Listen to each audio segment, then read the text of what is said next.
Vijay sir பற்றி Vijay sir பற்றி என்ன சொல்லலாம்? இல்லை அவரும் இந்த மாதிரி கட்சி தொடங்கியிருக்காரு அப்படின்ற அவர் தொடங்கியிருக்காரு, அவர் அதை அனுபவப்படுவார். கூட வரவங்க எல்லாமே உசுப்பேற்றிக்குவாங்க. அவரோட டைலாக்கே தான் அவருக்கு, உசுப்பேற்றுறவங்கிட்ட உம்முன்னு இருங்க, கடுப்பேற்றுறவங்கிட்ட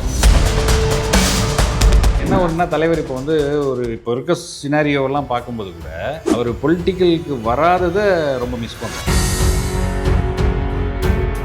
நேற்று இந்த கட்சியிலேருந்து அந்த கட்சியை திட்டிருப்பாங்க, அந்த கட்சியிலேருந்து இந்த காலங்காலமாக திட்டினவெல்லாம் ஒன்றா சேர்ந்துருவோம். அவர் என்ன சொல்ல வர்றாரு, நான் யாரையுமே திட்ட மாட்டேன், நான் ஏன் திட்டணும், உங்கள் ப்ராப்ளம் என்னன்னு கேட்டால் அது ஏழைகளின் கண்ணீர், விவசாயிகளின் கண்ணீர். கன்ஸ்ட்ரக்டிவாக ஒருத்தர் பேசினார், அவரை வரவிடாமல் எல்லாம் ரவுண்டு கட்டினாங்க. நீங்கள் அவர் வர்றேன்னு சொல்லும்போது அவர் எல்லாரும் எதிர்த்தாங்க. வரலன்னு சொன்னதுக்கப்புறம் எல்லாருமே அவரை மாதிரி ஒரு நல்ல மனுஷன் இல்லைங்கிறாங்க. ஏன் வர்றாரு, அவர் ஏன் வரணும், அவர் ஏன் வரணும்னு பேசின அதே வாய்கள் இன்னைக்கு வந்து அவரை மாதிரி ஒரு நல்லவர் இல்லைன்றதை பேசுகிறாங்க.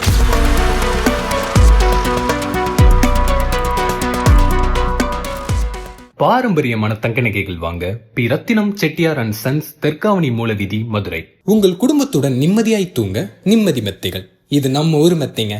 உங்களின் உள்நாட்டு மற்றும் வெளிநாட்டு பயணத்தை தொடங்குங்கள் எங்களுடன். Tour craft holidays for booking 9043904309. இப்போ லொல்லு சபை ஏன் திருப்பி ஆரம்பிக்க கூடாதுன்னா? திருப்பி ஆரம்பிக்கலாம். அது என்ன படத்தை கலாய்க்கலாம் நீங்கள் சொல்லுங்கள். இந்த படத்தை நிறைய படம் இருக்குல்லண்ணா, அதுவே கலாச்சி லொல்லு சபை மாதிரி தான் இருக்குது. அது ஏன் அப்படி, ஏன் அதை இப்போ ஜென்ரலி இப்போ நீங்கள் மூவிஸே எல்லாமே வந்து பார்த்தீங்கன்னா அவங்களே ஸ்பூஃப் மாதிரி தான் போயிட்டு இருக்கு maximum number of movie. So இந்த படத்தை, இந்த சீனை, பர்டிகுலர் சீனை நீங்கள் கலாய்க்கலாம், அது மைண்டில் ரெஜிஸ்டர் ஆகி கொண்டது கிடையாது.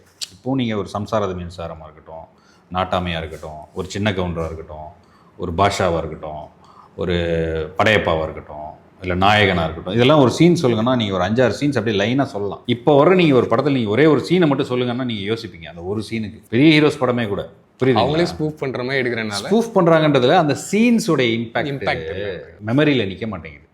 அது ஒரு சீசனல் ஹிட் மாதிரி தான் இருக்குது, ஒரு ஃபாஸ்ட் ஃபுட் சினிமா. இப்போ லுலு சபா ஃபேமஸ் ஆகிட்டு இருந்த டைமில் ரஜினி சாரே கூப்பிட்டு உங்களை பாராட்டின எலமெண்ட்லாம் நடந்துருந்துச்சு. அவருக்கும் உங்களுக்கும் இடையிலான அந்த ஒரு ஹாப்பி மூமெண்ட்டுங்கிறதுல தலைவரை வந்து நீங்கள் பார்க்குறதே ஒரு சந்தோஷமான மூமெண்ட் தான்.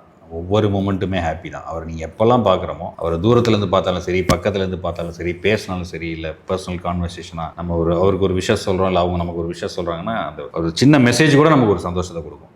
அதனால அதுதான் நீங்கள் தனியாக சொல்லவே முடியாது. தலைவர்னாலே ஹாப்பி தான். என்ன ஒன்றுனா தலைவர் இப்போ வந்து இப்போ இருக்க சினாரியோவெல்லாம் பார்க்கும்போது கூட அவர் பொலிட்டிக்கலுக்கு வராததை ரொம்ப மிஸ் பண்ணுறோம். ஏன்னா அவர் அரசியல் வரதா ஒரு பிளான் இருந்தபோது நாங்கள் அதுக்காகலாம் நிறைய ஒர்க் பண்ணோம். அப்போ தான் ஃப்ரீக்வெண்ட்டாக தலைவரை பார்த்தோம். அப்போ அவருடைய ஐடியாலஜிஸு அதெல்லாம் வந்து பார்த்திங்கன்னா ஒரு பெரிய டெவலப்மெண்ட்டுக்கான ஒரு லீடராக இருந்திருப்பார். ஸோ இப்போ அவர் வராதது அது நிச்சயமாகவே அது வெற்றிடமாகவே இருக்க போகுது. ஸோ அந்த இடத்த நாங்கள் மிஸ் பண்ணுறோம். ஒரு நல்ல ஒரு லீடர் வந்து மிஸ் பண்ணிட்டோம். அப்படின்னா நல்ல லீடர்ஷிப் குவாலிட்டி சொல்கிறேன், குவாலிட்டி பர்சன்ஸ், கமிட்மெண்ட் அப்படி இருக்கிறவங்கள மக்களுக்கு வந்து கரெக்டாக யூஸ் பண்ணியிருக்கணும்னு மட்டும்தான் நாங்கள் நினைக்கிறது. நீங்கள் அவர் வர்றேன்னு சொல்லும்போது அவரை எல்லோரும் எதிர்த்தாங்க. வரலன்னு சொன்னதுக்கப்புறம் எல்லாருமே அவரை மாதிரி ஒரு நல்ல மனுஷன் இல்லைங்கிறாங்க. புரியுதுங்களா? ஏன் வர்றாரு, அவர் ஏன் வரணும், அவர் ஏன் வரணும்னு பேசின அதே வாய்கள் இன்னைக்கு வந்து அவரை மாதிரி ஒரு நல்லவர் இல்லைன்றதை பேசுகிறாங்க. அவரை பாராட்டிகிட்டு இருந்தவங்க கூட இவங்க இப்போ அரசியலுக்கு வரும்போது அவரை விமர்சிக்கிறாங்க. புரியுதுங்களா? பட் நீங்கள் இன்றைக்கி கரண்ட் சுச்சுவேஷன் பாருங்கள். நேற்று இந்த கட்சியிலேருந்து அந்த கட்சியை திட்டிருப்பாங்க, அந்த கட்சியிலேருந்து காலங்காலமாக திட்டினவெல்லாம் ஒன்றா சேர்ந்துப்பாங்க. புரியுதுங்களா? அவர் என்ன சொல்ல வர்றாரு, நான் யாரையுமே திட்ட மாட்டேன், நான் ஏன் திட்டணும், உங்கள் ப்ராப்ளம் என்னன்னு கேட்டால் அது ஏழைகளின் கண்ணீர், விவசாயிகளின் கண்ணீர், இதை தீர்க்கறதான் என்னுடைய வேலை, எனக்கு எதிரி யாரும் இல்லை, என்னுடைய எதிரியே ஏழைகளின் கண்ணீர், விவசாயிகளின் கண்ணீர். கன்ஸ்ட்ரக்டிவாக ஒருத்தர் பேசினார், அவரை வரவிடாமல் எல்லாம் ரவுண்டு கட்டினாங்க. அவர் பார்த்தாரு, போங்கட்டு போயிட்டு. ஆனால் நீங்கள் இந்த விஷயத்தை பேசும்போது உங்கள் கண் கலங்குது. எனக்கு கண் கலங்கலை, உனக்கு தான் கலங்குது. எனக்கு கண் கலங்குது. எனக்கு கலங்கவே கலங்காது. ஒரு ரஜினி ஃபேனா உங்களுக்கு கண் கலங்குறது எனக்கு சத்தியமாக கிடையாது. ஆமாம், எனக்கு ஏன்னா நம்ம ஃப்ரீ ஆகிட்டோம். நல்லவர்கள் வரும்போது இப்போ நீங்கள் ஒரு நல்ல கண்ணையா போனதுக்கப்புறம் நீங்கள் அவரை பற்றி ஃபீல் பண்ணி என்ன பிரயோஜனம்? அவர் 3 வாட்டி நான் தோக்க வச்சுட்டானுங்க. அப்போ எப்படி நல்லா வருவான் பாலிடிக்ஸுக்கு? நல்ல கண்ணையா தோக்கடிச்சாங்கல்ல. நல்லவர்கள் நிற்கும் போது நீங்கள் அண்ணாதுரையை தோக்கடிச்சிருக்காங்க, காமராஜர் தோக்கடிச்சிருக்காங்க, எல்லா நல்லவர்களையும் நீங்கள் தோக்கடிச்சிட்டே இருந்துட்டு அப்புறம் அரசியல் பற்றி கேள்வி கேட்டீங்கன்னா ஏன் சொல்லுவோம் பதில்? இப்போ நடப்பு அரசியலை மீன் பண்ணி சொல்கிறீங்களா? இல்லை கண்ணா, நடப்பு நடக்காதது எல்லாமே இல்லை. இப்போது பாலிடிக்ஸுங்கிறது ஒரு விதமான ஒரு சிஸ்டம்குள்ளே பணமும் பவரும் ரூல் பண்ணுற ஒரு ஏரியா வாய்ப்புச்சு. இதுக்குள்ளே நீங்கள் நல்லதை மட்டும் பண்ணலான்னு சொல்லிக்கிட்டுலாம் வந்து ப்ராக்டிக்கலாக ஒரு ஒரு டீம் சொல்லிட்டு வராங்கன்னா பாவம் அவங்களால முடியாது. இது இப்படி தான் இனிமேல் இதில் எப்படி சர்வைவ் ஆகிக்கிறீங்களோ அவங்கவுங்க மக்கள் உழைச்சி நல்ல வேலைக்கு போய் நல்ல டெவலப் ஆகி நீங்கள் பிக்கப் ஆகினீங்க மட்டும்தான் உண்டு. யாராலையும் வந்து காப்பாற்றலாம் முடியாது. விஜய் சார் பற்றி நான் விஜய் சார் பற்றி என்ன சொல்லணும்? இல்லை அவரும் இந்த மாதிரி கட்சி தொடங்கியிருக்காரு அப்படின்ற அவர் தொடங்கியிருக்காரு, அவர் அதை அனுபவப்படுவார். அவர் கொஞ்ச நாள் கழிச்சு அவருக்கு தெரியும் அப்படின்ற அவசரப்பட்ட பொண்ணு கூட வரவங்க எல்லாமே உசுப்பேத்தி விடுவாங்கப்பா. அவரோட டைலாக்கே தான் அவருக்கு, உசுப்பேத்துறவங்கிட்ட உம்முன்னு இருங்க, கடுப்பேத்துறவங்கிட்ட கம்முன்னு இருக்கு. எவனாவது சொல்லி ஏற்றி வரான்ட்டு மாட்டிக்காதீங்க. ஏன்னா இப்போ ஒரு பீக்ல இருந்து நீங்க சொல்ற மாதிரியே இப்போ வராரு, இனிமேல் புரிஞ்சுப்பாரு அப்படின்ற. பாலிடிக்ஸ் வேறு, ப்ரொஃபஷன் வேறு. இப்போ நீங்கள் நல்லா பேட்டி எடுக்கிறீங்க, ஆங்கர்லேயே நீங்கள் தான் நம்பர் 1 ஆங்கர். பாலிடிக்ஸை ஹேண்டில் பண்ண முடியுமா? அதுக்குள்ளே இருக்கிற பிரச்சனைகள் ஹேண்டில் பண்ண முடியுமா? இப்போ நான் இருக்கேன், நிறைய படம் தொடர்ந்து எனக்கு ஓடுது, அதுக்காக மக்கள் எனக்கு ஓட்டு போட்டுருவாங்களா? லொல்லு சபா பார்க்குற எல்லா ரசிகரும் ஓட்டு போட மாட்டான்ல. அவனுக்கு அது காமெடி ப்ரோக்ராமாக பார்த்தா காமெடி ரசிப்பான், ஜாலியாக போயிடுவான். நீங்கள் நான் ஒரு பாலிசி சொல்கிறேன், என்னுடைய ஐடியாலஜி நல்லா இருக்குது, என்னுடைய பாயிண்ட்ஸ் எல்லாம் கன்ஸ்ட்ரக்டிவாக இருக்குது, என்னோட அப்ரோச் நல்லா இருக்குன்னா அதுக்காக தான் ஓட்டு வரும். இவர் எனக்கு தெரியும், இவர் எனக்கு பிடிக்குன்றதுக்காக ஒரு பர்சன்டேஜ் ஆஃப் ஓட்டு போடுவான். அப்போ அப்படி பார்த்தா கூட ஒரு வாட்டி போடுவான், அடுத்த வாட்டி அது கிடைக்காது. இப்போ யங் ஜென்ரேஷன் போகிற ரூட்டை பார்த்தா நீங்கள் சொல்கிற மாதிரி நெகட்டிவாக கமெண்ட் பண்ணுறதா இருக்கட்டும், எல்லா விஷயத்தையும் நெகட்டிவாக பார்க்குற காலகட்டமாக மாறிடுச்சு. அந்த யங் ஜென்ரேஷன் அது ஏன் இப்படி ட்ராக் மாறுறாங்க அப்படின்றத பற்றியும். இப்போது சோஷியல் மீடியா வந்து அது ஒரு பிஸ்னஸ் தர பிளாட்ஃபார்ம் ஆகிப்போச்சு. ஸோ இப்போ இதிலே நீங்கள் என்ன பண்ணுவீங்க, ஹெட்டிங் வந்து நம்ம ஏதாவது கான்ட்ரவர்சி டைட்டில் வச்சு தான் உள்ளே வராங்கிற மாதிரி நீங்களும் மைண்ட் செட் ஆகிடுறீங்க. நல்ல விஷயம் சொன்னால் பார்க்கறதுக்கு அவனும் தயாராக இல்லை. எது கான்ட்ரவர்சிங்கும் போது கான்ட்ரவர்சியவே ஃப்ரண்ட்டில் வச்சு நெகட்டிவிட்டி அதிகமாக ஸ்ப்ரெட் ஆகி ஆட்டோமேட்டிக்காக எதை நீ பார்க்கிறாயோ அதுவாகவே ஆகிறாய்.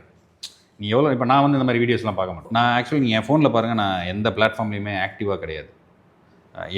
என்கிட்ட பர்சனலாக வச்சுருக்கேன் நான் ஃபோனில், சோஷியல் மீடியாவே கிடையாது. அந்த சோஷியல் மீடியா நம்ம இருக்கணுன்றதுக்காக பேர் கொண்டு வச்சுருப்போம் தெரியுமா, அதை கூட நைட்டு 10 மணிக்கு தான் ஓப்பன் பண்ணுவேன். 10 நிமிஷம் என்ன நடக்குதுன்னு பார்த்துட்டு ஆஃப் பண்ணி தூக்கி போட்டு. ஏன்னா நீங்கள் அதுக்கு வந்து உங்களோட பயங்கர டைம் கில்லர். அதனால் நம்ம நிறைய என்ன பண்ணிடுறோம், உங்களுக்கு தேவையில்லாத விஷயங்களெல்லாம் கேட்டு அதுக்கு நம்ம இன்ஃப்ளூயன்ஸ் ஆகிடும். அதை மாதிரி நீங்கள் கேட்க உங்கள் பிரெயின் அதுக்குன்னே பழகிடும். ஒரு கட்டத்தில் நீங்கள் அதுவாகவே மாறிடும். நிறைய ஃபேன்ஸ் சில பேர்லாம் சொல்லுவான், நீங்கள் என்ன ரஜினி சாருக்கு இப்படி பண்ணுறீங்க, ரஜினி சாருக்கு என்ன நீங்கள் இது பண்ணுறீங்க. டேய், நான் அவரை போய் பார்ப்பேன், அவர் என்கிட்ட பேசுவார், எனக்கு அவருக்கும் ஃபிசிக்கலாக ஒரு அண்டர்ஸ்டாண்டிங் இருக்குது, நான் பார்க்க முடியும். நீ எப்படி போய் சண்டை போட்டுங்கிற, நீ பார்க்க முடியுமா, பேச முடியுமா? நான் ஒருத்தரை பார்த்துருக்கேன், அவரோட பழகியிருக்கேன், அதனால நான் அவருக்காக நிற்கிறேன். இப்போ இந்த சோஷியல் மீடியாலே இருக்கிறப்ப ஃபஸ்ட்டெல்லாம் அந்த ஃபோட்டோ தேடி சான்ஸ் கொடுத்து அந்த மாதிரி நடிப்பேன் சார் அப்படின்னு சொல்லி ரொம்ப ஃபாலோ பண்ணி வாய்ப்பு வாங்கின காலகட்டங்கள் போய் இன்றைக்கி சோஷியல் மீடியா இருக்குது. ஒரு ரீலில் ஃபேமஸ் ஆனவங்களும் இருக்காங்க. அது நல்லதாகவும் இருக்குது. சில பேர் தப்பான ட்ராக் மூலமாக ஒரு தவறான ஒரு விஷயங்கள் பண்ணி ஃபேமஸ் ஆனவங்களும் இருக்காங்க. ஆனால் அவங்களுக்கு பட வாய்ப்பு கிடைக்குது. லைஃப் என்னங்கிறதான் மேட்ரு. இப்போ நான் என்றைக்கோ பண்ண வேலை இன்றைக்கி கூப்பிட்டு என்னை வச்சு பேட்டி எடுக்கிறீங்க, 20 வருஷம் கழிச்சு நீங்கள் அவங்களை கூப்பிட்டு எடுப்பீங்களா? ஸோ உங்களுடைய உழைப்பு தான் மரியாதை. சீசனில் எல்லாமே வரும். சீசனில் வர்றதா எல்லாத்தையுமே நீங்கள் வந்து கூப்பிடுவாங்க, பேசுவாங்க, கைத்தட்டுவாங்க, பார்ப்பாங்க, போயிடுவாங்க. லாங் ஸ்டார்டிங்கில் அது தாக்கு பிடிக்காது. இன்றைக்கி 50 வருஷம் கமல் சார், ரஜினி சாரையும் ஸ்க்ரீனில் பார்க்கும்போது நமக்கு பிரமிப்பு இருக்குது. 50 வருஷத்துக்கு மேலே ஆயிடுச்சு அவங்க சேர்ந்து நடிச்சு. அவங்க ஃபீல்டுக்கு வந்து எத்தனை வருஷம் ஆகுது? ஏன் நீங்கள் பார்க்குறீங்க? எப்பயுமே ப்ரொஃபஷ்னல்ஸுக்கு அவங்களுடைய அந்த விஷயம் அவங்கள யாரும் ஓவர்டேக்கே பண்ண முடியல. எத்தனை இன்ஃப்ளூயன்சர்ஸ் வந்தாங்க, அவங்கள தாண்டிட்டாங்களா? ரஜினி சார் தாண்டிட்டாங்களா? இல்லை கமல் சாரை டெக்னிக்கலி பிரில்லியன்ஸில் யாராவது தாண்டிட்டாங்களா? இல்லை. இந்தியா ஃபுல்லாக சொல்லுங்கள், கிடையாதுல்ல. ஸோ அவங்க அட்வான்ஸாக போயிட்டே இருப்பாங்க. இப்போ நீங்கள் ஃப்யூச்சரில் என்னென்ன ப்ராஜெக்ட் பண்ணலாம், இல்லை ஷோஸ் பண்ணலாமா அப்படின்னு எதுவும் ஐடியாஸ் எதுவும் வச்சுருக்கீங்களா? இல்லை, அதான் மூவி ஒன்று இப்போது நம்ம ப்ரொடக்ஷனுக்கான வேலை போகுது. வித்து சின்ன பட்ஜெட்டில் பண்ணலாங்கிறதுக்கான நல்ல ஸ்கிரிப்ட்ஸு, காம்பேக்ட் பட்ஜெட்டில் டிஜிட்டல் அண்டு தேட்டரு சேர்ந்து பண்ணலாங்கிறது ஒரு பிளான் இருக்குது. டைரக்ஷன் ஒரு ஐடியா இருக்குது. அது எதுக்குன்னா நமக்கு இதெல்லாம் சூட் ஆகுமா. இப்போ சில டைரக்டர்ஸ் நம்மளை வேறு மாதிரி ஃபீல் பண்ணுவாங்க, ஆனால் நம்ம மைண்டுக்குள்ளே ஒன்று இருக்கும், இதை நம்ம ஒரு படமாக பண்ணால் நல்லா இருக்கும்ன்றது. ஏன்னா நாங்கள் எல்லாமே பாக்யராஜ் சாரோட ஸ்கூல். இப்போ எங்கள் ஒலுசபட ராம்பாலா சார் வந்து பாக்யராஜ் சாருடைய assistant, director assistant. So Bhagyaraj sir ஸ்கூல்லேருந்து வந்ததுனால எங்களுக்குள்ளே இயற்கையிலே அந்த ஒரு அவரை ஃபேனாகவே நம்ம இருந்து பார்த்ததுனால நமக்கு சில விஷயங்கள் தெரியுமா, ஹீரோவாக நம்ம பண்ண முடியும், நமக்கான ஸ்கிரிப்டை நம்ம ப்ரொடக்ஷன் பண்ணிக்க முடியும், அதை நம்ம கரெக்டாக மார்க்கெட் பண்ண முடியும். ஸோ இந்த ஸ்ட்ரென்த் இருக்கிறதுனால அது மட்டும்தான், வேறு எதுவுமே ஃபியூச்சர் பிளான் கிடையாது. அவர் ராம்பாலா சார் கூட உங்களுக்கான அந்த பாண்ட், அவரோட டைரக்ஷன் ஸ்டைல் எப்படின்னா? ராம்பாலா சாரோட டைரக்ஷன் ஸ்டைல் வந்து எப்பயுமே ரொம்ப பர்ஃபெக்ஷனான இது வர வரைக்கும் அவர் விட மாட்டார். சேம் பாக்யராஜ் சார் பேட்டர்ன் தான். இப்போ நான் நடுவில் ஒரு கேபிஆர் 50யோடைய இதுக்கு வந்து டைரக்டர் பாக்யராஜ் சார் என்ன பண்ணாங்க, ஒரு போர்ஷன் என்ன டைரக்ட் பண்ண சொல்லிட்டு போனாங்க. நான் பண்ணேன், அந்த ஒர்க்லாம் பண்ணேன். ஸோ அவருடைய அசிஸ்டண்ட்டாகவே நான் அதில் ஒர்க் பண்ணேன்னு வச்சுங்களேன். பட் விடிகாலம் 4 மணியாக இருந்தால் கூட அவருக்குன்னு ஒரு விஷயம் வர்ற வரைக்கும் அதை எடுத்துகிட்டே இருப்பார். நம்மளாக தானே பண்ணுவோம், சார் இவ்வளோ போ, சார் இவ்வளோ, ஏன்னா டைமை நம்ம பார்க்குறோம். பட் அவங்க வந்து லெஜெண்ட்ஸ் எப்பயுமே அந்த டைமை பற்றி யோசிக்கவே மாட்டாங்க. அவங்க ஒரு விஷயம் ஃபிக்ஸ் ஆனது வர்ற வரைக்கும் எத்தனை நாளும் எடுத்துகிட்டே இருப்பாங்க. அதெல்லாம் நம்ம கற்றுக்க வேண்டிய ஒரு விஷயம், பர்ஃபெக்ஷன் சம்மந்தப்பட்ட. அதனால தான் ஸ்க்ரீன் ப்ளே மன்னன் வரைக்கும் அந்த டைட்டில் இருக்கு.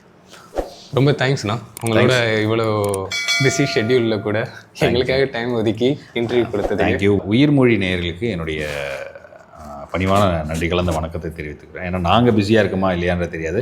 நிச்சயமாக இந்த இன்டர்வியூவை பார்த்துட்டு இருக்க நீங்கள் கண்டிப்பாக பிஸியாக பல்வேறு வேலைகளுக்கு நடுவில் தான் நேரத்தை ஒதுக்கி இந்த பேட்டியை நீங்கள் பார்ப்பீங்க. ஸோ உங்களுக்கு முதல்ல எங்களுடைய மனமார்ந்த நன்றியை தெரிவிச்சுக்கிறேன். அண்ட் டீம் டெக்னீஷியன்ஸ் அனைவருக்கும் என்னுடைய நன்றி, வணக்கம். அடுத்த செலிபிரிட்டி டாக்ஸ் நிகழ்ச்சியில் சந்திக்கிற வரையும் நான் உங்களிடம் விடைபெறுவது வி. ஜெயஜி.